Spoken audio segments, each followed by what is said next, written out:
BTR सरकारनि गेजेरजों मानव गेदेर प्रमद बर' बिथाङा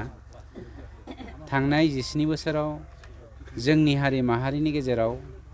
गुबुन गुबुन धोरोम फोथायारिनि गेजेराव बिश्वास होननाया गोमालांनायनि थाखाय अनलायनायखौ आरो दाखांफिननायनि रिबिल्डिंनि थाखाय बा फोथायलायनायखौ लाबोफिननायनि थाखाय देग्लाय मोनफ्रोमबो धोरोम बाथौ धोरोम ब्रह्म धोरोम सतसंगी धोरोम कृष्णगुरु धोरोम ख्रिस्टियान इस्लाम बेफोर धोरोमारि फोरनि थानसालियावहाय गिर्जा न'आव मन्दिर न'आव मस्जिदावहाय जोंनि गेजेराव अनलायनायखौ दाखांफिननायनि थाखाय बा फोथायलायनायखौ बुरखांफिननायनि थाखाय मानव गेदेर प्रमद बर' बिथां सारा जि आस'निखौ दिनै होबाय बे आस'निनि गेजेरजों जों फोथायदों जोंनि समाजाव कुनु ख्रिस्टियान हिन्दु सिख बुद्धिस्ट जैन इस्लाम माने फारागथि गैयै मोनसे जों समाज जेन बिटिआर सरकाराव दाखांफिननो हायो। बाथ्राखौ खोनानानै जोङो दुखु मोनदों मानोना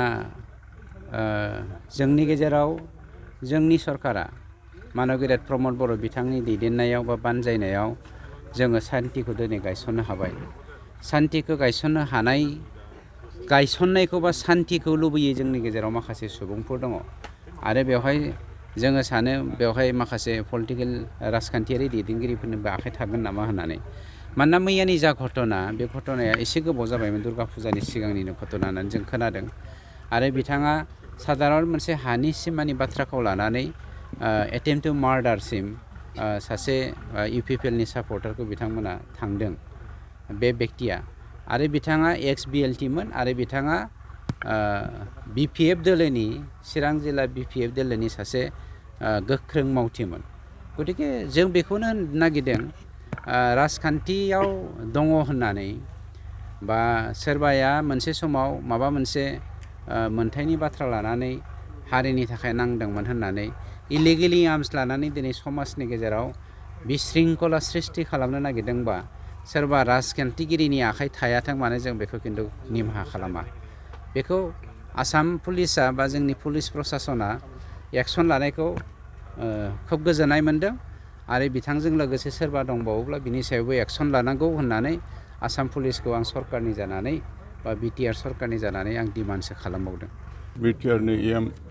रनजित सार बिथाङा दिनै जोंनि रानिखाता बियाब बाथौ गौथुमनि जिनाखि थानसालि बावहाय फैनानै आलारि सोरां जिनाखि बिथांखि धोरोमारि जौगाखांनायनि मोनसे अनसुंथाइ चेक रानफैदों। दिनैहाय आं रानिखाता बियाब बाथौ गौथुमनि आफादगिरि जानानै आरो आंजों लोगोसे बियाबनि मानगोनां नेहाथारि आरो गोबां सोद्रोमाफ्रा बावहाय ज' जानानै दिनै रनजित सार बिथांनिफ्राय जोङो आलारि सोरां बिथांखिनि 2 लाख रां जिनाखि चेक बेखौ गावनि आखाइजोंनो सारा गथायनानै जों बेखौ आजावनानै लाबाय आरो दिनैहाय बिटिआर सरकारा जे बे आस'निखौ खालामदों बेखौ आङो जोबोद बाख्नायनायजों लोगोसे बिटिआर सरकारखौ आङो साबायखर बावदों आरो दिनै जेनाखि जोंहा EM सार रनजित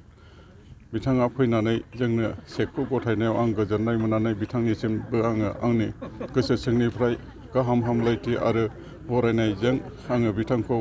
आंनि गोसोनिफ्राय साबायखर बावहरबाय। बेखिनिखौनो आङो बुंबाय। আমাৰ উত্তৰ কান্থালমুৰি কাঠেলিক মন্দিৰত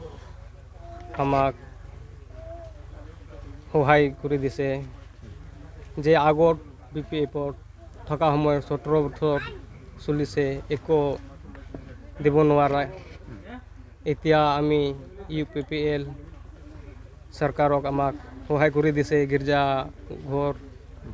দিছে 2 লাখ টকা। এতিয়া আমি চৰকাৰক বহুত ভাল লাগিছে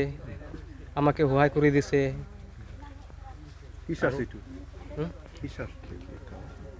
কাঠেলিক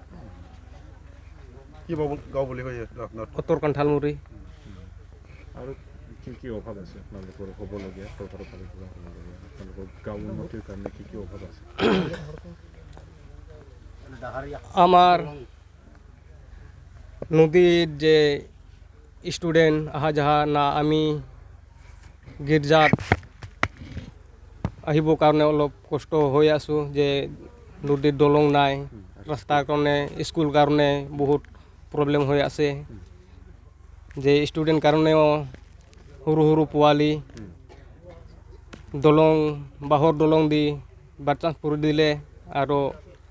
আমাক বহুত প্ৰব্লেম হৈ যাব এইটো কাৰণে আমি চৰকাৰক খুজিছোঁ যে আমাক দলং দিলে ভাল আৰু ৰাস্তা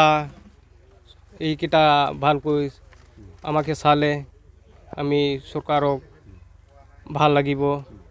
আৰু যে